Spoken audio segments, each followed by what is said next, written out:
నల్గొండ జిల్లా కేంద్రానికి outer ring road పేరుతో పేదలను రోడ్డు పాలు చేశారు కంచర్ల భూపాల్ రెడ్డి. నీ రైటు లెఫ్ట్ అనే ఇద్దరు వ్యక్తుల కోసం 3000 మంది పొట్టకొట్టొద్దని మంత్రి కోమటిరెడ్డి వెంకటరెడ్డిని మాజీ ఎమ్మెల్యే కంచర్ల భూపాల్ రెడ్డి హెచ్చరించారు. ముఖ్యమంత్రి అవుతానంటూ ప్రగల్భాలు పలికే కోమటిరెడ్డి స్థానిక ఎమ్మెల్యే రోడ్డు భవనాల శాఖ మంత్రిగా ఉండి కూడా 3000 మంది బాధలను పట్టించుకోకుండా వ్యవహరించడం సరికాదన్నారు. ప్రజాపాలన ముసుగులో స్థానిక మంత్రి కోమటిరెడ్డి వెంకటరెడ్డి తమను నిండా ముంచుతున్నారని నల్గొండ బైపాస్ రోడ్డు బాధితులు కంచర్ల భూపాల్ రెడ్డి గారిని కలిసి అండగా ఉండాలని కోరారు. బాధితులందరికీ న్యాయం జరిగేంత వరకు అండగా ఉంటానని, త్వరలోనే పాదయాత్ర చేసి ప్రతి వ్యక్తిని కలిసి బైపాస్ అక్రమాలను వెలుగులోకి తెస్తానని తెలిపారు.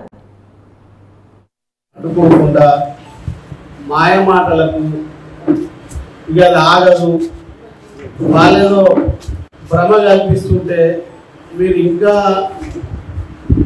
నాటకాలు ఆడుకుంటా చూసుకుంటూ ఉంటే నష్టపోయేది ఎవరు? మరి మీరు సొంతం పోతుంది అలాగా తెలిసిన తర్వాత కూడా వెళ్ళకపోతే ఇంకా వెళ్ళకపోతే ఎట్లా? కనీసం ఒక రోజున ఏమన్నా స్పందించి మాట్లాడే ముందు మీరు ఎవరు కూడా దయచేసి రాజకీయాలకు అతీతంగానే మాట్లాడుతున్నారు. నేను ఎప్పుడు కూడా రాజకీయాల గురించి లేకపోతే ఇంకొక పర్సనల్గా అవకాశము స్వార్థం కోసం ఎప్పుడు ఇన్వాల్వ్ కాను. ఇందులో కూడా నేను మొదట్లో నాకు ఇంతవరకు కూడా నేను ఇన్వాల్వ్ కాలే.